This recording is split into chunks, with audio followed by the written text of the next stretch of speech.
Welcome back to another episode of the Believe in NFL Draft Prospects podcast. I am Joe DeLeone, joined by two NFL draft analysts, Ryan Roberts and Alex Gilstrap at Rise and Draft, at Alex Gilstrap on Twitter. Folks, thanks for tuning into today's episode as we are diving into the Edge class, which is a very interesting and talented group with some fun names at the top that we will get into discussing. Now, I want to take a quick sec. I don't want to get into the backstory on it, but Ryan, just take a quick second to promote the site that is officially launched on today when we're recording this on August 1st. I know that the promotion hasn't been where you've wanted it to, and we don't need to waste our time talking about that, but where can people find the new site that has a ton of great NFL draft content? Well, I would say if you are listening to this on a Tuesday, I hope that my Twitter problems have been remedied at that point. But you can always, no matter what's happening in my Twitterverse world, you can always visit riseanddraft.com where we have well over 100 scouting reports and a couple featured pieces, a prospect database, podcast, anything you need for the NFL draft. It's already on there, and we just launched. Today is a Sunday that we're recording this, so we just launched today. Fantastic content. Please go check out riseanddraft.com. And thanks for that plug, Joe. Appreciate it. Yeah, no problem. This is, technically it's now the official podcast of the of riseanddraft.com. There's nowhere else that we would be plugging, their website, and it's where everyone can find Ryan's great content. You can also find Alex's great content. When it comes, it should be coming soon. But before we get to talking about this Edge class and getting to what is on our agenda for this week's episode, I need to tell you folks very quickly about Bet Online. Things are starting to heat up in the MLB. It's the big poppin' sport right now. The summer's coming to a close. We're already in August, which means we're in the final home stretch for professional baseball. So maybe you have a hunch on who you think is going to make it or win the World Series. Put a futures bet in and do it at Bet Online. And if you're going to be betting sports, Bet Online is where you should go to win some money today. Whether it is live bets during games or futures for who you think will win a championship, Bet Online has all of the latest odds, news, and information for all of your online sports betting needs. Visit their website today or use your mobile device to join and receive your 50% welcome bonus on your first deposit. So before the next big game, head on over to Bet Online and start playing today. Bet Online, your online sportsbook experts. So guys, we've got a lot of fun conversations to have today with this Edge class. So it was a little bit more dull with the defensive line because it was basically, okay, this group sucks. There's one good dude, and then maybe we can make some conversations for some day two guys. That's not going to be the case for this Edge class. This is coming off of last year when it was a bit underwhelming. It was Jalen Phillips, Gregory Rousseau going in the first round, and it wasn't really like an elite guy at the top that we knew was going to be worthy of a top 5 pick. Here we are now, though. Kayvon Thibodeaux, the defensive lineman, edge rusher from Oregon, who right now very clearly appears to be an elite player along the lines of like a Myles Garrett, Jadeveon Clowney, Chase Young. Is that too crazy to say, or does that make sense that this is how this class looks? Is Kayvon at the top and then some other talented guys that could mix in the first round? Yeah, I think it's an extremely talented group overall. I wouldn't even say that it's necessarily just Kayvon and then we're going to figure out what the next tier is. I think that there are guys that are going to fight for that top tier. I think there's several guys, and I think that there's outstanding depth. I mean, this class, and we talked about it a little bit last week, the argument could be made, what's the second best tier of class? The safeties, cornerbacks, interior offensive line, already all fantastic classes.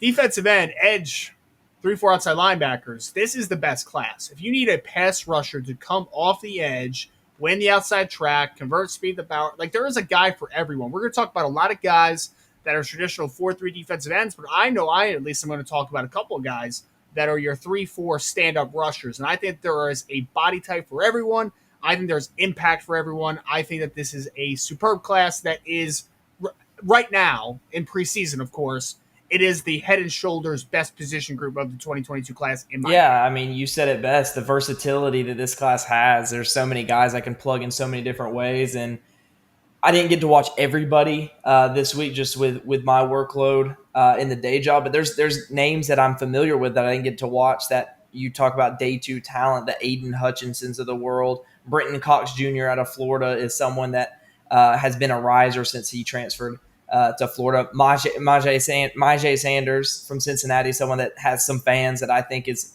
well in that day two range. So there's plenty of names, and we'll talk about some more guys throughout this episode. You have a couple guys, you have a few guys up there at the top. Some people have three guys that they believe are secure first round guys, and then there's definitely a big lump of day two guys that you could really have them in a number of different orders and different grades, and I couldn't argue with you too much. So I agree with you. There's guys at the top you really like, top 10, top 20 talent, and then as far as depth, top 100 talent, this is going to be one of the better position groups in the 2022 class. So we always love to start these position group discussions with the highest upside player. And when we talk about upside, we talk about a guy who hasn't reached his full potential yet, but once he does, he has the potential and possibility of becoming an elite player at his position in the NFL. So we've already talked about Kayvon Thibodeaux, and Ryan, you picked him as your high upside guy. And Alex, we're going to get to you in a second, but I'm really interested that there was some deliberation here and that you also didn't go with Kayvon.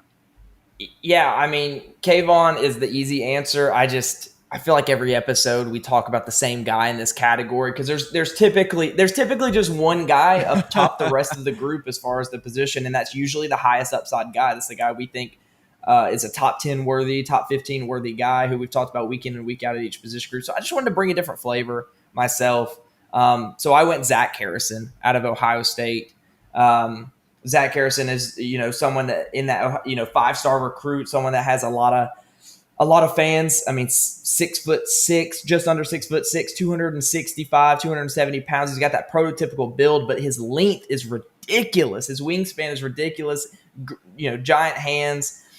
He's got a lot of explosiveness to him as an athlete, and I think he's a super strong athlete. He just needs to learn how to use his hands. I think right now he's playing as if he is bigger, faster, stronger, like he was in high school as that 5-star recruit going through the high school years, and that transition's been a little bit tougher for him. But you see what makes him that 5-star recruit coming out of high school, and what makes him so promising as a prospect, because the flashes you get with Zach Harrison, someone who has had production in his first 2 years at Ohio State, and someone that's supposed to take a big step forward this year. I think this is someone that may not be a finished product, and he definitely isn't because he's super raw from a technical standpoint, but this is someone, if he learns how to put it together a little bit more, this is someone that could push for first-round consideration.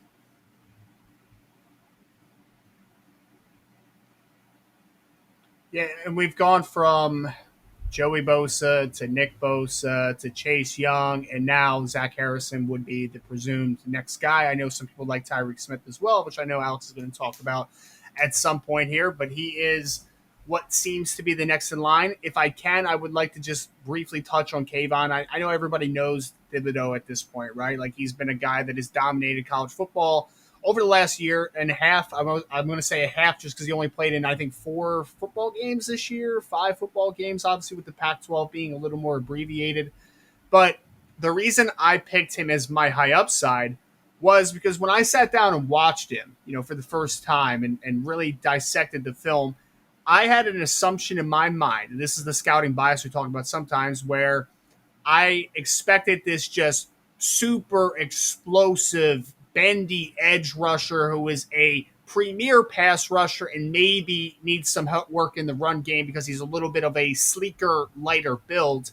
And I didn't get that. I didn't get that at all. I mean, you get the explosiveness, you get the flexibility. That stuff's all there. But my man has no idea what he's doing as a pass rusher right now, which makes it even more impressive. This kid could get so much better because he does not have moves in his arsenal. He is literally a speed to power outside track converter. That's how he wins football games. And if he has ability to add some nuance to his game, add some finesse to his game, get his hands involved, hit an inside swim, hit a club rip, hit something, get the ghost technique out. there's a lot of upside to Kayvon Thibodeaux. And then the thing that surprised me most is there's a really good baseline, because usually you see guys like this might be a little bit of a boomer bust. My guy's a dog in the run game, incredibly physical at the point of attack, has long arms to get extension at the point, and he has incredible motor and speed in pursuit from the backside. So I think that there's a substantial floor for Kayvon, but the thing that really gets me excited is there is so much more that he can do as a nuanced football player. There has been no development in his game just because he's always been bigger, faster, and more athletic than everybody that's tried to block him. And then when he is able to unlock those hands and unlock those rush moves, I think we're talking double-digit sack, high-volume sack going to the next level. It's a slam dunk for Kayvon. With you 100%. Kayvon's, like you said, that's exactly how I was. I went in thinking, I knew his frame from watching him live a little bit and seeing highlights. Like, I knew he was a tall, long frame that was maybe a little slender for his height and his length. But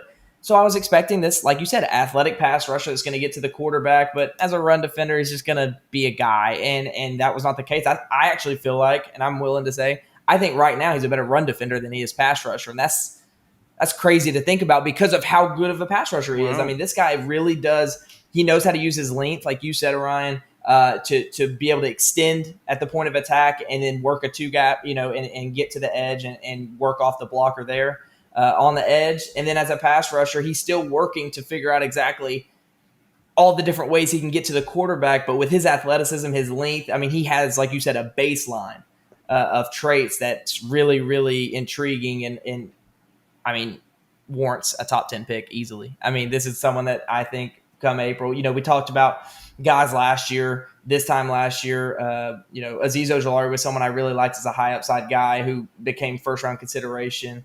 But we talked about Greg Rousseau and some of these guys, and I see a lot more already as a baseline today. And I think there's so much room to grow, like you said, as far as a pass rusher.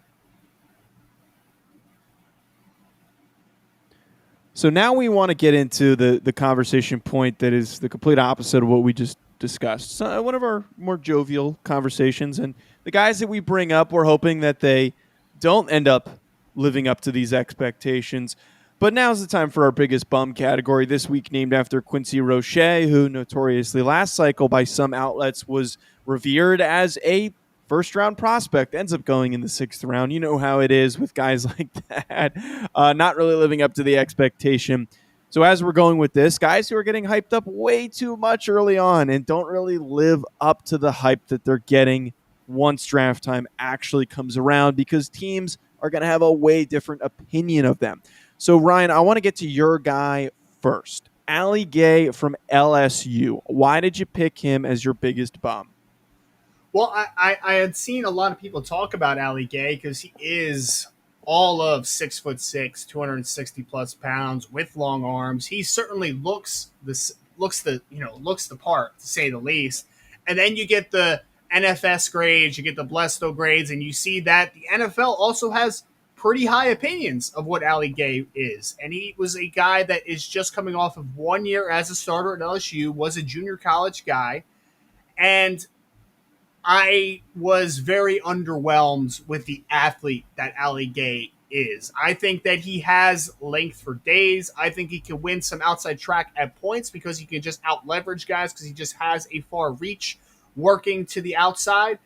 But I am missing a ton of power. I think he has a little bit of inside counter, but I just don't think he's a very explosive football player, winning in a linear sense. I don't think, and the worst part of his game, in my opinion, is I saw a couple plays where he had to redirect quickly and trying to change direction in space. And I understand that there is going to be some limitations to being 6'6" and being high-waisted, but my guy looked painful changing directions. And I think that kind of comes up as a pass rusher as well. I think when he redirects, it's not pretty. I think he's pretty stiff in his lower half. I don't think there's a ton of bend to him. So I think he's more of a looks like Tarzan, plays like Jane type of player. I think that there is some redeeming qualities as far as the size and the length and all that good stuff. But I just don't see him being a high volume sack guy because I don't see him win with any finesse or any vertical push, any bend. And then I also don't think that he's the most powerful guy in the world. So I'm just kind of missing it on where Ali Gay is going to win at the next level. Yeah, I didn't watch too much of Gay, but I did watch one game before I kind of knew he wasn't going to reach my top 5 and kind of stopped watching. So I'm kind of with you there. I didn't really see anything. I saw someone that against the run was just a guy. He was inconsistent in that realm, and I just didn't see the athleticism. It didn't pop off to me after one game, so I just stopped watching. So I see a lot of the things that you see from a lack of juice standpoint. Yeah. So you've got a pretty controversial one here, Alex, because this is a name that's getting a ton of hype right now. That's top 3 conversation, early draft pick, and not to be confused with the Kentucky center, Drake Jackson, the Drake Jackson from the University of Southern California, which is in my backyard over here. So what? Well, I got to know why are you not a fan? About how much he's being hyped up, and like you said, there's some people a lot of people see him as a first-round caliber edge rusher. A lot of people see him as someone that can threaten Kayvon Thibodeaux as the number 1 edge rusher. I heard it, I don't want to say that he's wrong or anything, but Kyle Krabs of the Draft Network went on to say that if there's anyone to push for edge 1 outside of Kayvon Thibodeaux, he thinks it's Drake Jackson. And I listened to what he had to say, and I just don't see the same things, quite simply. What I see is someone that doesn't do anything against the run. He gets pushed off his spot consistently. And as a pass rusher, he rushes from that wide 9 alignment, out on the edge, 2-point stance upright. And I just don't see someone that consistently puts it together. I see someone that just runs into the chest and, gives his chest to the offensive tackle and just doesn't know what to do after that. He gets stuck. And I don't see quite the athlete that some people revere that he is. So for me, this is someone that I'm hesitant on, just because, and much like Joe Tryon, he's billed as this athlete that's supposed to win with athleticism, and I just don't really see that too much. And I know Joe Tryon was a joke all of last year, with my standpoint on him. And Drake Jackson, much like Joe Tryon, who got selected in the first round, Drake Jackson is someone that's talked about as being that first round guy, and I hear the things that people like. He checks all the boxes, is what I hear. He has the athleticism. He has the run defense. I don't get that one at all. I'm kind of all over the place with this, but Drake Jackson simply is just not a guy that I just see a lot with as more than a rotational pass rusher. This is someone that play in and play out, I just see a guy that runs into the chest of the offensive tackle, and that's the end of the rep. So I'm just missing it a little bit with him as far as the upside that some people talk about, and I'm just going to be lower on him. I just know it.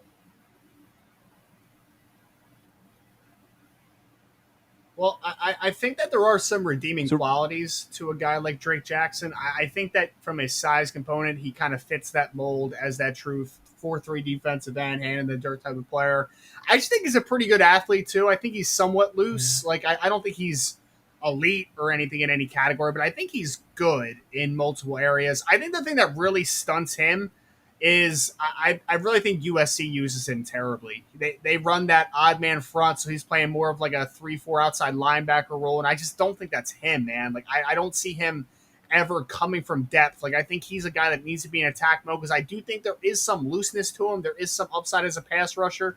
But I think that USC just really kind of clouds the projection for him a little bit, and they ask him to do all the wrong things. So I'm with you, though. As far as like first round goes, I'm out on that right now. For me, he's a day 2 pass rusher that might have some upside, but I don't see it with him at the present moment. No, it's so funny you say that.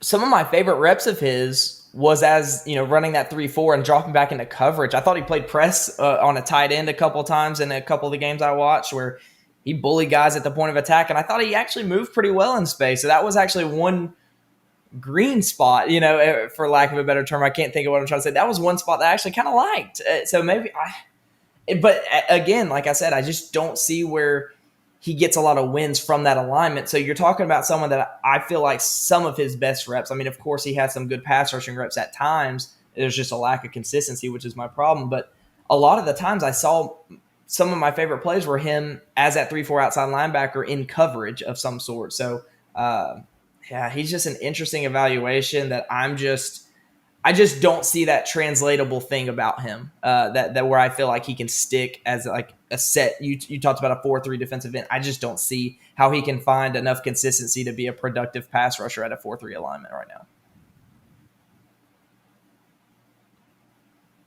So changing direction now and heading on over to the opposite side of things, a riser, a guy that we think throughout the cycle and after the season could find themselves in a significantly higher draft slot than they're currently being projected or discussed about. And the other way you can look at this is guys that just aren't getting talked up enough. And this week's riser watch list is named after Jalen Phillips, who last cycle was getting some buzz, but people weren't really sure where he might fit because of some injury issues in his past with some concussions. However, he ends up being the first edge taken off the board in last year's class. For this year, Ryan, you went with a guy from South Carolina, Kingsley Eng. I can't pronounce that last name. How do you pronounce it, Ryan? You're the king of pronunciation here. It's Kingsley Enagbare. Enagbare. Got to remember that one. So why'd you pick him? Yeah, so I just watched Kingsley actually 2 days ago in depth, and I had a lot of mixed feelings on him. So I had to kind of let my ideas kind of stew a little bit, and I had to come back to him a little bit because if you told me a few years from now that Kingsley Enagbare is a high-volume sack guy at the next level, getting 8 to 12 sacks a season, I can see it because I think when we're talking about just athleticism, I think this kid has juice. Like, absolute. Like, there are some reps. The first game I watched was Vanderbilt, and I mean, there was one rep he has a nice get off, but the thing that really just that really kind of spit in me for a couple minutes was I think the vertical speed, the vertical push is fantastic. I think he's a really nice linear athlete, but I think sometimes when we talk about transitional quickness, and I put this on Twitter, transitional quickness, people think like, oh, a cornerback's in his back pedal, he's getting in and out of his pedal, and he's changing direction quickly. Like, that's transitional quickness. I think there's transitional quickness for defensive ends too, and I talked about this a little bit. I think that when you hit the arc, there is a angle that you need to change, and you need to lower your level. You need to get on that 45, and you need to run that arc, and that is changing your body's alignment and your configuration and the ability to use that momentum and not lose it as you're changing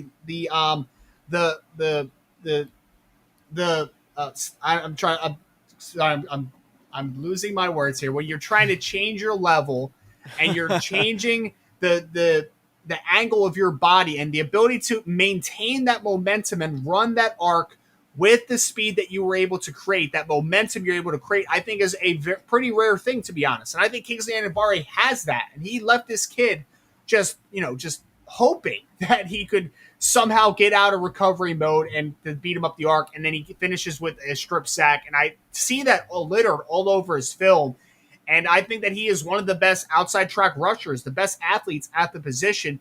The problem is, and why I gave him a 4th round grade, is because in the run game, he's terrible. A liability. He's one of the worst I've seen. Like, he is like working gap to gap. He has some slipperiness to him, but like when he's trying to hold the point of attack, like my guy gets ragdolled sometimes. He ends up on the ground way too often. So I'm struggling with Kingsley Enagbare because I see the high volume sack potential, but then I see the floor that he might not be a player that you can get on the football field on running downs. And that is a big chasm. That is a big kind of window of success to failure.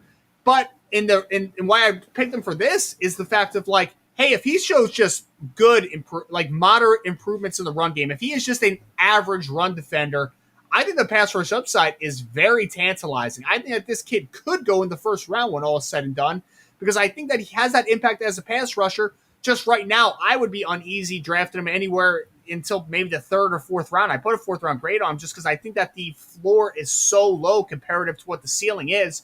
But if he hits anywhere near that ceiling as a run defender comparative to his pass rush reps, I think we have, I don't want to say special, but I think we have something that we're cooking with grease a little bit with a guy like Yeah, Enagbare. I think you hit the nail on the head from a range of outcome standpoint. What you could get at the next level for Kingsley is like you said, a high volume sack guy, or you're going to get someone you can't even put on the field because, like you said, and I was going to touch on that before you did, but against the run, that's my problem with him.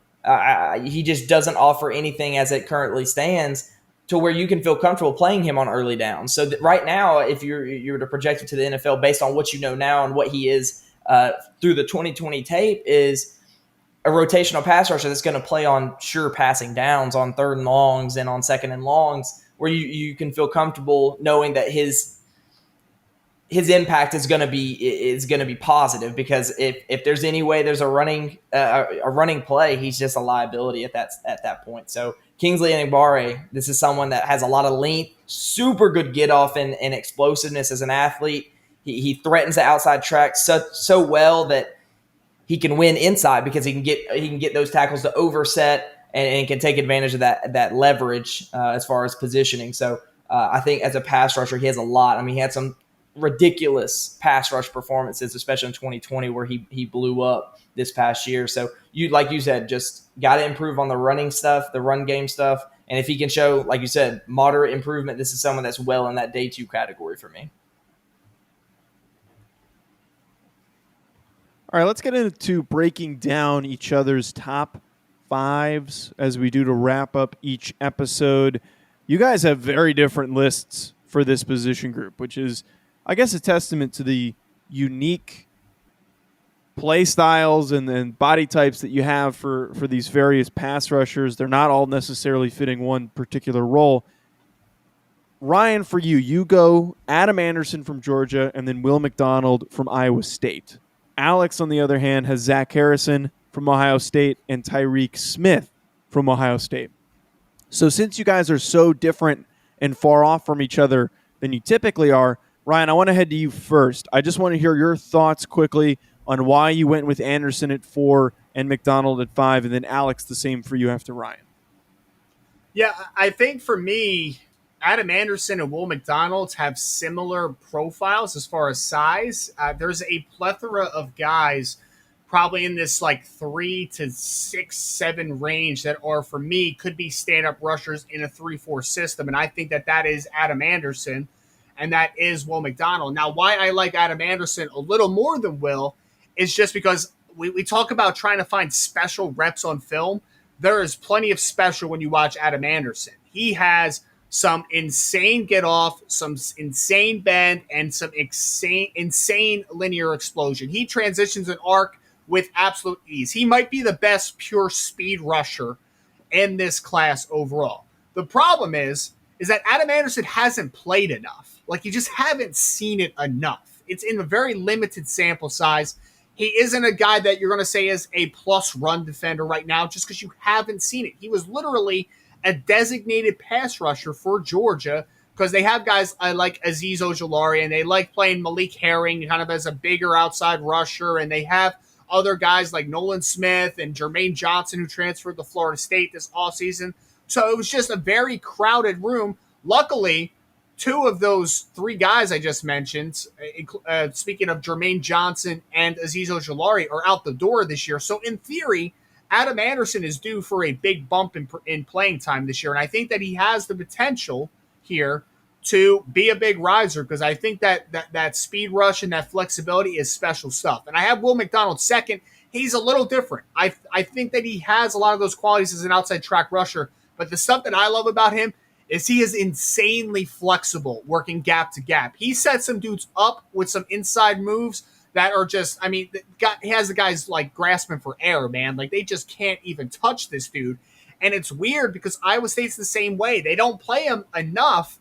He was kind of a guy that's in and out of the rotation a little bit, but he still led the Big 12 in sacks. He still had among the highest pressure rates in all of college football, but he didn't play a ton because Iowa State plays this 3-3-5 defense where, like, are you putting this 6'4", 235, 240 pounds outside linebacker defensive end as a 3-down defensive lineman? Like, he's not that guy where you're going to play head up on a tackle all game. He's going to play inside shade. He's not going to play a 4 or 4-eye. Like, that's not his game. But as an outside track rusher, I think he's got some special flexibility. Not quite the explosive athlete that Adam Anderson is, but I think he's even more flexible working inside moves. So I really am a big fan of Will McDonald. I think he is another guy that I almost picked as the big riser because I think that just not enough people have seen Will McDonald from Iowa State yet. Yeah, I'd be one of those people. So I don't know much about Will McDonald, but Adam Anderson, I loved your assessment of him. Like you said, just pure athleticism on that outside track. You don't see bend like that very often. So, I mean, that's rare bend and explosiveness on that outside track. So Adam Anderson, like you said, should be due for a higher snap count as he's only there with Trayvon Walker and Nolan Smith. That's going to be the big three in that Atlanta pass rush room this year, or Georgia pass rush room this year. So, sorry, all over the place. For me, like Joe said, I have the Ohio State guys at 4 and 5 back to back, and both these guys are highly regarded going into this year. Zach Harrison, I kind of touched on him when talking about the upside with him. Talked about the size, talked about the length, the strength, and he's productive. Like, he's the more productive of the two Ohio State defenders I'm going to be talking about. He had some high sack games and high disruption rate games in 2020 and even in 2019 as a true freshman. So this is someone that I think I'm banking on the traits. I think he's kind of checks all the boxes from a physical profile, and he's paired that with good production to this point. And I'm expecting him to continue to get better as he has every single year at Ohio State. I want to touch a little bit more on Tyreek Smith, who I think kind of lives in the shadow of Zach Harrison coming into Ohio State, same year. But, of course, Zach Harrison was the 5-star. He was the top recruit. Tyreek Smith, the 4-star, still a great recruit, still a great athlete at the position, just kind of has always been shadowed, and especially because he hasn't put up the numbers like Zach Harrison's been able to do. But don't let the numbers fool you. We talk about this on the NFL side of things. I know a couple years ago when we're talking about Chase Young and people were talking about how he didn't have any sacks in this game and the Clemson game, I think it was, that we always talked about. And if you watch the film, you realize he had a lot more of an impact than the 0 sacks that you see in the box score. And I think that's very, very true with Tyreek Smith from Ohio State as well. I think 1 sack last year in the abbreviated season. But I see someone that's 6'3.5", 260. He's got a very, very dense build.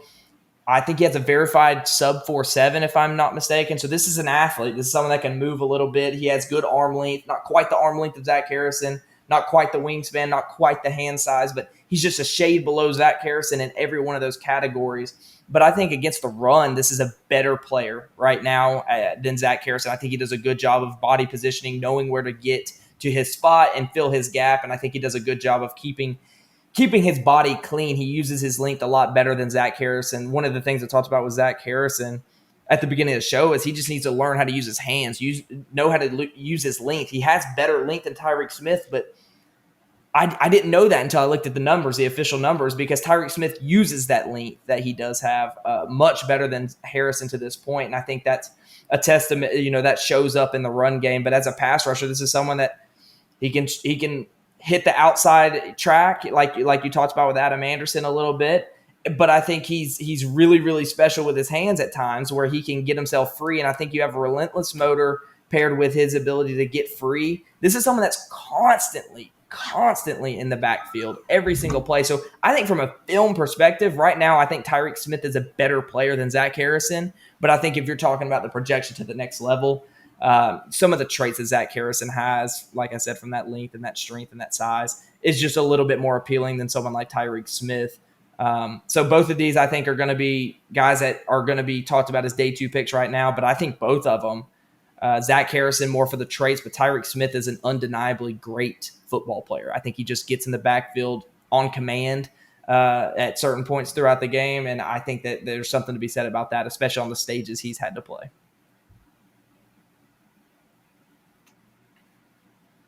I don't like Tyreek All right, let's get Smith. to the fun part where we get to wrap up. What? He's in the backfield You don't like all the Tyreek time. Smith? Why not? I don't like Tyreek Smith, man. I don't like him.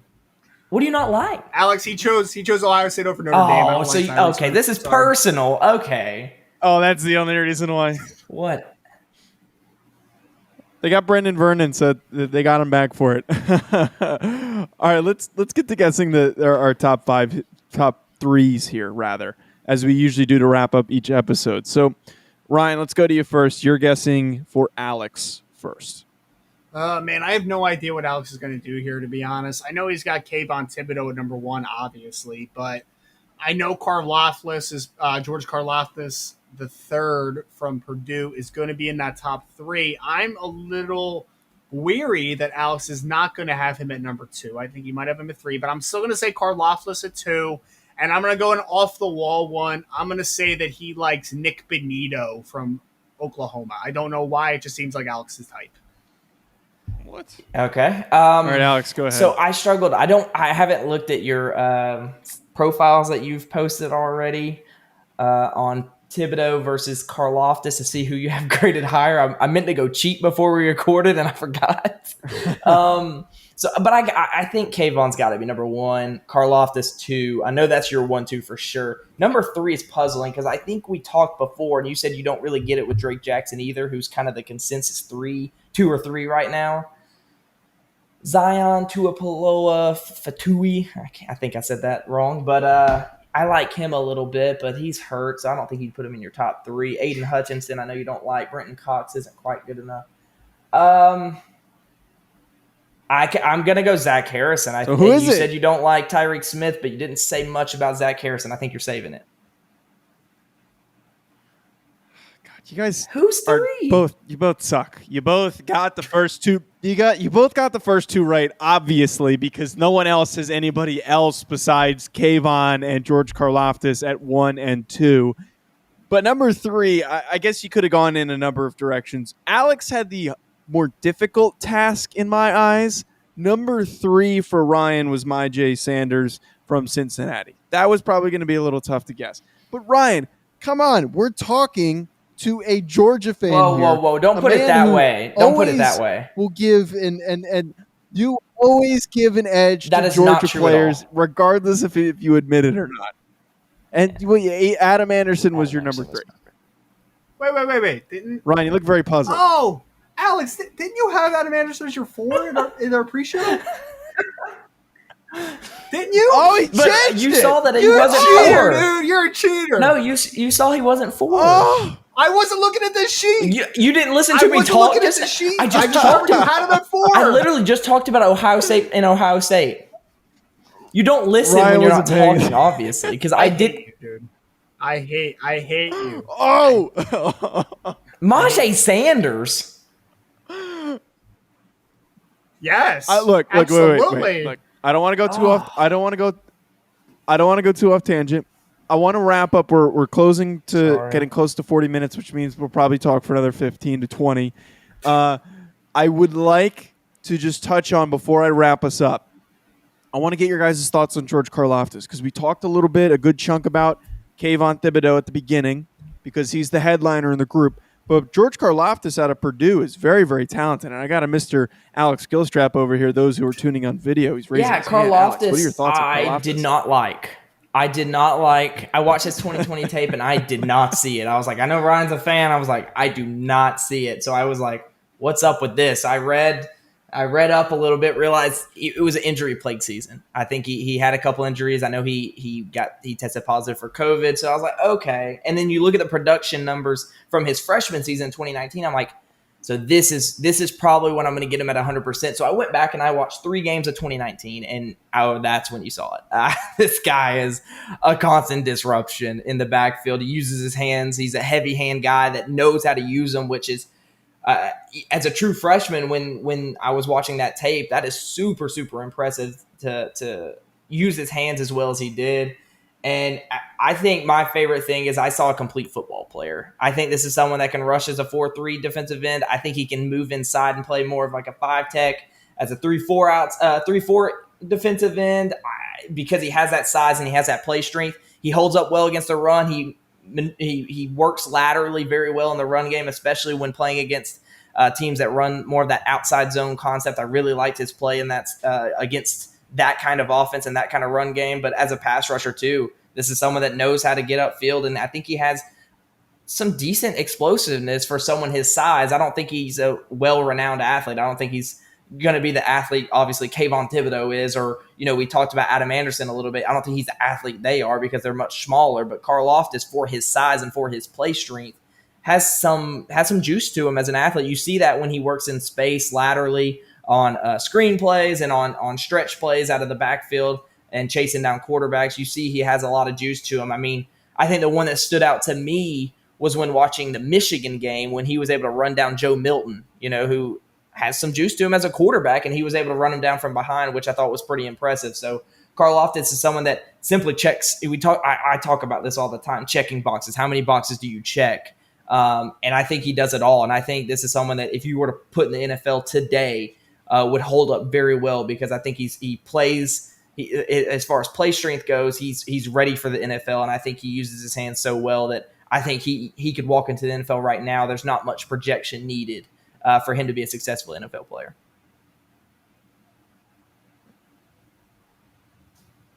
So Karlaftis for me is a guy that I actually had the opportunity to sit down with and talk to for a few minutes. And so the background on him is he lived in Greece for most of his childhood. He came and moved to West Lafayette, Indiana when he was in 8th grade. His dad actually went to the University of Purdue before this move. So he goes to West Lafayette, and that's when he first played football. He didn't play football until he was in 8th grade. So then, of course, he's a big kid. He said at first he was just kind of like not super coordinated, but then he gets into high school and things just kind of, blow up from there, obviously, from the recruiting side, from the playing career side. Also an outstanding track athlete. I think he was like a 56-plus foot shot putter, 170 in the discus. So multi-sport athlete. Then he gets to Purdue, and he is a guy that told me, when I was in high school, I didn't lift. Like, I didn't know how to lift weights. So he went from, kind of a 260 big dude, but like not, because he was like a 4-star bordering on 5-star type of recruit, but he wasn't like completely filled out. He was like a 260 just solid, right? He gets here, and now he is 275, 280, playing on the edge, and he's a guy that is a weight room warrior. And I think Alex probably didn't like the 2020 as much as 2019 is because 2019 they're playing a 4-man front. He's playing a traditional defensive end role. 2020, he told me they moved to a 3-4 alignment, so he's playing a lot more, 3 down in the system, which obviously, he can do to a degree, but like you're limiting the explosiveness that he has as a football player. And he has outstanding strength. He has length. He checks all those boxes. But I think the thing that really takes you off guard is closing speed. I think is fantastic. I think he's a good overall athlete, and I think that he can close the gap incredibly quickly for 275, 280 pounds. I think he's going to test well. I think he was a verified 4.75 coming out of high school at 260, 265 pounds. So I think he's a good athlete. I think he's a weight room warrior. And you saw in 2019 what type of pass rusher he is. He's the best pass rusher Purdue's had easily since Ryan Kerrigan 10 years ago or whenever that was. So I'm all in on George Karlaftis, first-round pick. He's a more big-bodied edge comparative to a lot of these guys who are kind of lightly built outside track rushers. Karlaftis brings some ability to win outside, but also the power to win in a multitude of ways. I'm sorry, but you talked about Ryan Kerrigan. I thought that was funny because when watching him, I was like, this is someone that puts up numbers, but isn't really sexy in any way. And I think that has a lot of similarity to Ryan Kerrigan in his career. I think they're different in the way they win, but I think similarly as far as put up good numbers, have the sacks year in and year out. I think this is kind of the NFL career that you can project for this guy, someone that's going to put up numbers, but you'll be surprised when you look 8-10 years down the road and this guy's got 85 sacks, 90 sacks, and you're like, whoa. This guy's been that good. He's at the top of the all-time, So I think it's very similar as far as that goes. Both Purdue Boilermakers, so interesting comp there. Folks, thanks for tuning in for today's episode. At Joe DeLeone, at Rise and Draft, at Alex Gilstrap. Head to riseanddraft.com for fantastic NFL draft coverage. Also head to Believe.com to find our show as well as hundreds of other shows. Hit the subscribe button if you're tuning in on YouTube or on wherever you're listening to the audio version. Make sure you do that as well.